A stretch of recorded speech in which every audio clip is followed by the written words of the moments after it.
What's up, guys? Bart Caldwell Painting here. All right, today what we're going to be talking about is budgeting for a commercial painting project. How much is it going to cost? What are some factors that dictate what you can expect to spend on a commercial painting project? All right, so the first one, obviously, it's material. What kind of paint, what kind of material are you wanting to put on there? How much are you willing to invest in your finishes? Is it a property that, say like an apartment complex that, not anything particularly nice? You might be using Sherwin-Williams Promar or Benjamin Moore Ultra Spec, something on the cheaper level, and you're anticipating that you're going to be repainting every time a tenant moves out. So for something like that, I wouldn't expect to spend more than really $1 a square foot on any kind of those repaints. Now, if you're in a commercial space where you got customers coming in and you're wanting to create something nice, and like doing like a Venetian plaster in the waiting rooms or lobby or whatever the space may be.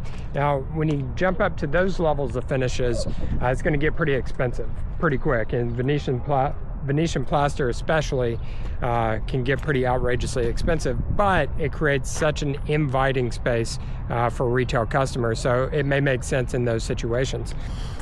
Next thing to consider when you're budgeting for a commercial painting project is, where's the space located? If it's a long way from a big city where you can find labor, expect to pay for travel, and the per diem for hotel rooms for the crews and stuff. So if you don't have a painter local, so definitely keep that in mind, especially if you're hunting for a commercial space as an investment property.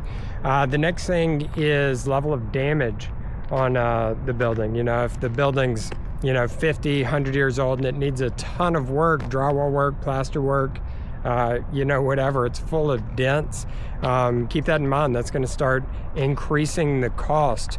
So it seems like it could be a really big savings on that dilapidated commercial property, may actually end up costing you more just to get it back to any kind of operational state, which at times may be more beneficial to spend the money up front for a piece of property that's in better condition. The next thing, obviously square footage. If you're buying a 100,000 square foot warehouse, it's going to cost more than a 10,000 square foot warehouse. A good rule of thumb as far as finishing goes, just kind of on the average, kind of the standard, expect to spend about 10% in finishes, paint, drywall repair, that kind of stuff. And it can vary, each direction, but I would, for a general rule of thumb, expect about a 10% of the property's value that you'll be paying for finishing. So, all right, guys, I hope you found this helpful. If you need a painting estimate and you're in the Memphis, Tennessee or Nashville, Tennessee area, we do both commercial painting and residential painting. You can go to our website, caldwellpainting.com, and schedule a free estimate. We're looking forward to meeting with you and giving you some advice and pointers on your upcoming commercial painting project. So all right, guys, until then, I'll see you.